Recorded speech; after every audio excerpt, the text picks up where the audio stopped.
বিসমিল্লাহির রহমানির রহিম। বাংলাদেশি কমিউনিটির উন্নয়নে গণমাধ্যমের ভূমিকা শীর্ষক সেমিনারে এই আয়োজনে মিলান লম্বার্দি আওয়ামী লীগ বিএনপি সহ সামাজিক সাংস্কৃতিক এবং রাজনৈতিক ব্যক্তিবর্গদের উপস্থিতিতে এই অনুষ্ঠান সফল হয়েছে এবং সার্থক হয়েছে। এই জন্য আমরা আপনাদেরকে জানাচ্ছি শুভেচ্ছা এবং স্বাগতম। এবং আগামী দিনে হলুদ সাংবাদিকতা পরিহার করে মিলানের কমিউনিটির উন্নয়নে আমরা কাজ করব, এই প্রত্যয় নিয়েই আমরা আপনাদের সাথে আজকের এই সেমিনার করছি এবং আশা করব আপনারা আমাদেরকে মতামত দিয়ে সুন্দর এবং সক্ষতা এবং ভ্রাতৃত্ব বোধের একটি কমিউনিটি গড়ে তুলতে পারবো মিলান লম্বার্দিয়াতে। এই উদ্দেশ্যই মূলত আমরা মিলান বাংলা প্রেস ক্লাবের পক্ষ থেকে আজকে গণমাধ্যমের ভূমিকা শীর্ষক সেমিনারটি করলাম। বাংলাদেশি কমিউনিটির উন্নয়নে গণমাধ্যমের ভূমিকা শীর্ষক সেমিনারের আজকের আয়োজনে সকলকে জানাচ্ছি প্রাণঢালা অভিবাদন এবং শুভেচ্ছা। আমরা চাই মিলানের সকল সাংবাদিকবৃন্দ হলুদ সাংবাদিকতা পরিহার করে কমিউনিটির স্বার্থে কাজ করবে, কমিউনিটির উন্নয়নে এমন কিছু কাজ করবে যেটা কমিউনিটির উন্নয়ন হবে, যেখানে কমিউনিটির সক্ষতা বাড়বে, ভ্রাতৃত্ববোধ এবং সৌন্দর্য বর্ধন হবে। এই প্রত্যয়ই আজকে আমরা মিলান বাংলাদেশি কমিউনিটির উন্নয়নে গণমাধ্যমের ভূমিকা শীর্ষক সেমিনারের আয়োজন করেছি। আর এই আয়োজনে আপনারা অংশ নিয়েছেন বলে মিলান আওয়ামী লীগ বিএনপি সহ সামাজিক সাংস্কৃতিক সংগঠনের নেতৃবৃন্দদেরকে আমরা জানাচ্ছি প্রাণঢালা অভিনন্দন। বাংলাদেশি কমিউনিটি উন্নয়নে গণমাধ্যমের ভূমিকা শীর্ষক সেমিনারে মিলান বাংলা প্রেস ক্লাবের উদ্যোগে আয়োজিত এই অনুষ্ঠানে আপনারা যারা অংশ নিয়েছেন বাংলাদেশ আওয়ামী লীগ বিএনপি এবং সর্বস্তরের সামাজিক রাজনৈতিক এবং সাংস্কৃতিক অঙ্গনের নেতৃবৃন্দদেরকে জানাচ্ছি মিলান বাংলা প্রেস ক্লাবের পক্ষ থেকে শুভেচ্ছা এবং স্বাগতম। আমরা চাই বাংলাদেশ কমিউনিটি উন্নয়নে গণমাধ্যম হলুদ সাংবাদিকতা পরিহার করে একটি সুস্থ ধারার সুন্দর এবং সৃজনশীল সাংবাদিকতা পরিচালনা করে মিলান কমিউনিটিকে একটি সুন্দর এবং সুস্থ ধারায় নিয়ে যাবে, এই প্রত্যাশাই আমরা করি এবং এই জন্যই আজকের এই সেমিনারের আয়োজন আমরা করেছি। একটি জাতিকে, একটি গোষ্ঠীকে সুন্দর এবং সঠিক ধারার সঠিক পথে পরিচালনার একটি গাইডলাইন শুরু।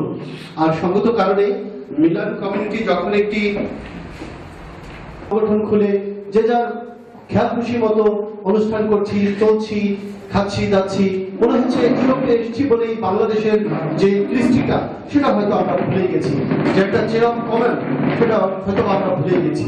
কিন্তু আমরা মিলান বাংলা প্রেস ক্লাবের যে নেতৃবৃন্দ আছি, আমরা চাই বাংলাদেশের কৃষ্টিকে এই মিলানের মাটিতেও, ইটালির মাটিতেও একদম সুন্দর করে আঁকড়ে ধরে আমরা যেভাবে শৃঙ্খলাবদ্ধ ভাবে বাংলাদেশকে একটি স্বপ্নের সোনার বাংলা গড়তে চাই, ঠিক তেমনি করে এই মিলানোতেও একটি স্বপ্নের সোনার বাংলা গড়ার প্রত্যয় আজকের এই বাংলাদেশি কমিউনিটির উন্নয়নে গণমাধ্যমের ভূমিকা শীর্ষক সেমিনারটি।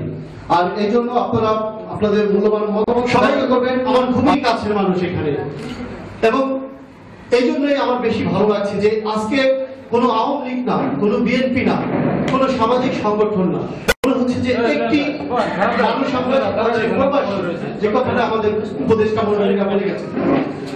শুধু একটি কথা বলতে চাই, সেটা হচ্ছে যে মিলান বাংলা প্রেস ক্লাব কেন, মিলান বাংলা প্রেস ক্লাবের কাজ কি, মিলান বাংলা প্রেস ক্লাব কেন করলাম সেটার উত্তর যারা পেশাজীবী আছে তাদের প্রত্যেকের একটা প্ল্যাটফর্ম আছে।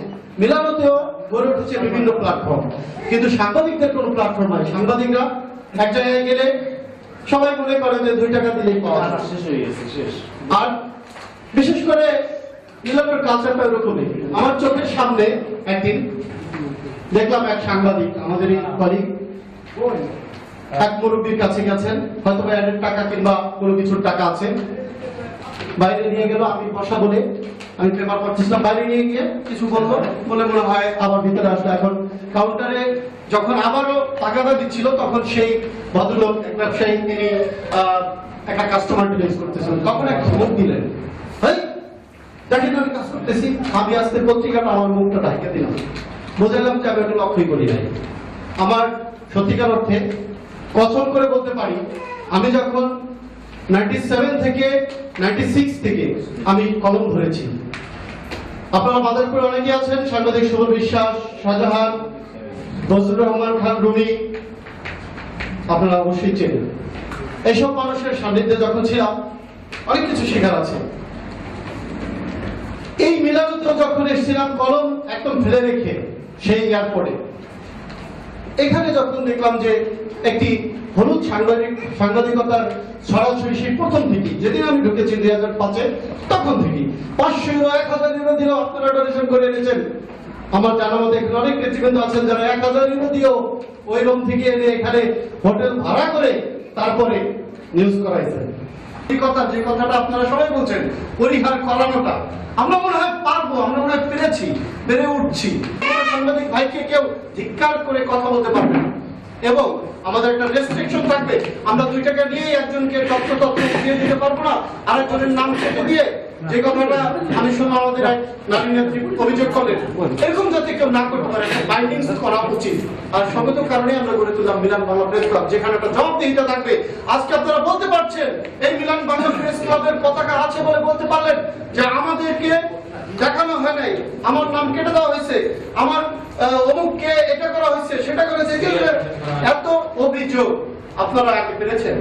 কখনোই 1000 টাকা দিয়ে সাংবাদিক এনেছেন, পারেন না। আমি নিজেও যখন স্বেচ্ছাসেবক লীগ করি তখন স্বেচ্ছাসেবক লীগে 500 ইউরো দিয়ে ওই রুম থেকে আনছিলাম সাংবাদিক।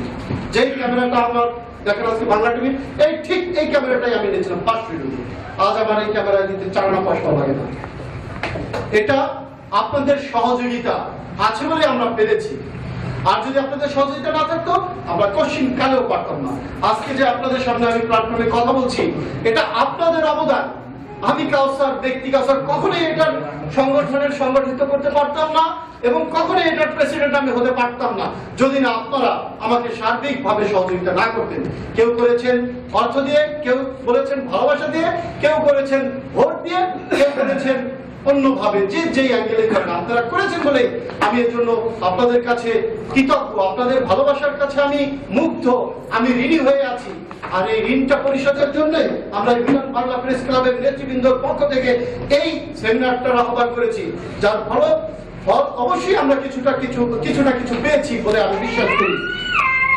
আজকে আমরা আত্মসমালোচনায় মিলান বাংলা প্রেস ক্লাবে করতে জানে, এই জন্যই এই প্ল্যাটফর্ম, যে আমরা আত্মসমালোচনা করতে চাই, যে আমার ভুলগুলো আপনারা শুধরে দেন। এই জন্য আপনাদেরকে ডেকে নিয়ে আসছি যে আমার কোথায় কোথায় ভুল আমার চোখে পড়ছে না, আপনারা আমাদের ভুলগুলো ধরিয়ে দেন। এবং আমরা আলহামদুলিল্লাহ যে আপনারা আমাদের ভুলগুলো ধরিয়ে দিচ্ছেন, যে ভুলগুলো আমরা মনে করি যে ভুল না। কারণ একটা মানুষ যখন ভুল করে তখন সে মনে করে যে ভুল করেছি, এটাই ঠিক আছে।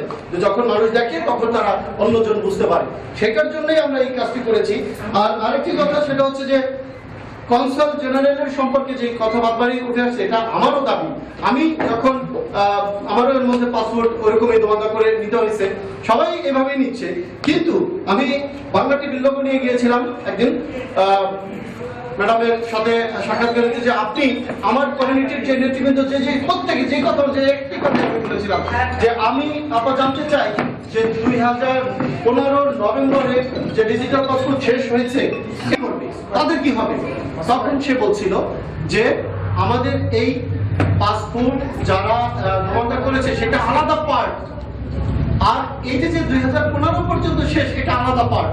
তবে আমি তখন যখন গিয়েছিলাম, মনে হয় আরো 3 মাস আগের কথা, তখন তিনি আমাকে বলেছিলেন যে 80,000 লোক আছে আমার নম্বর দেওয়ার জন্য, এর মধ্যে মাত্র 2015 নভেম্বর পর্যন্ত মাত্র 20,000 লোকের করা সম্ভব হবে, 60,000 লোক বাকি থাকবে। আপনারা হয়তো টিভিতে দেখেছেন নিউজটা, তার মুখের ভয়েস সহ টিভিতে নিউজ দিয়েছে।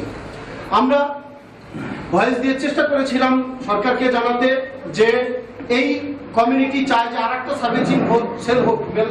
আমাদের কনসাল জেনারেল বলেছিলেন যদি আরেকটা সার্ভিসিং সেল হয় তাহলে হয়তো আর একটু কিছুটা কাজ এগিয়ে নেওয়া যাবে। তো আমরা সেইভাবে ব্রিফিংটা করেছিলাম আমাদের নিউজে, এবং সেটার কিছুটা প্রতিফলন এসেছিল, যার প্রতিফলে আরেকটা সার্ভিসিং সেল হওয়ার সম্ভাবনা রয়েছে, এবং খুব শীঘ্রই এটা আমরা ফল পাবো বলে আমাদেরকে জানিয়েছেন। আর এই কথার ভিত্তি করেই আমাদের প্রবাসী কল্যাণ মিনিস্টার বলেছিলেন, একটা আমার কাছে সেটা আমাকে ফ্যাক্স করে আমাদের কনসালেট জেনারেল মহোদয় আমাকে ফ্যাক্স করে দিয়েছিলেন যে কাসর সাহেব আপনি রিপোর্টটা করেছিলেন, এটার ফলশ্রুতিতে মন্ত্রণালয় থেকে একটা ব্রিফিং আসছে যে 2015 নভেম্বরের মধ্যে আমরা ডিজিটাল পাসপোর্ট সম্পূর্ণভাবে যে কোনো মূল্যে বাই নৌকা বাই ক্রু যে কোনো ওয়েতে আমরা করে দেব, এটা সরকারের ডিক্লার। এখন আমরা জানি না মাননীয় প্রধানমন্ত্রী কি ভাবে ডিক্লারটা করালেন তার মন্ত্রী দিয়ে, হয়তোবা এখনো সম্ভাবনা আছে, যেহেতু অনেক ভাই চলে গেল। মামুন ভাই বললো যে 5,000 লোক করে দিতে পারেন, বিশেষ টিম আসতেই পারে। তো যাই হোক, প্রশ্নের উত্তর কিছুটা হলেও আমরা দেখলাম যে সব উত্তর দেওয়া সম্ভব নয়, তবে আমরা আবারও করব এই ধরনের প্রোগ্রাম এবং আমরা টক শো করবো। আপনারা জানেন যে আমরা ইতিমধ্যে শিকড় টিভি নামে একটা টিভি আমরা বের করেছি, সেটাও আমরা টক শো ব্যবস্থা করব এবং সেখানেও আমাদের মিলান বাংলাদেশ ক্লাবের প্রত্যেকটা নেতৃবৃন্দ রয়েছে এবং আমাদের মধ্যে বিএনপি আওয়ামী লীগ কোনো ভেদাভেদ নেই। আমরা যে যাই দলেই করি না কেন, যখন আমরা সাংবাদিক তখন আমাদেরকে সাংবাদিক চোখে দেখবেন। আমরা অনুরোধ করব আপনাদেরকে, বিএনপি আওয়ামী লীগ সব নেতাদেরকে, আমাদের সবাইকে আপনারা ডাকবেন, সবাই অনুষ্ঠানে আমরা যাব। যদি আমাদেরকে ছোট করে দেখেন তাহলে আমরা খুব কষ্ট পাবো। আমরা আপনাদেরই ছোট ভাই, আপনাদেরই বন্ধু এবং দেশের জন্য, এই কমিউনিটির জন্য কিছু করতে চাই, সেই সুযোগটা আপনাদেরকেই করে দিতে হবে। শুধু আমাদের উপরে দায় সারালে হবে না।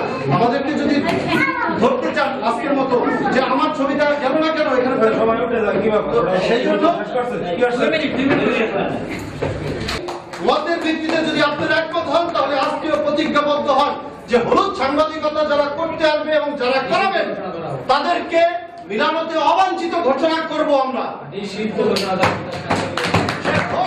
আমার ভাই সহ বিএনপি সহ আওয়ামী লীগ কিংবা অন্য কোনো দলের যদি একমত হতে পারেন তাহলে আসেন মিলান বাংলা প্রেস ক্লাবের পতাকা তলে।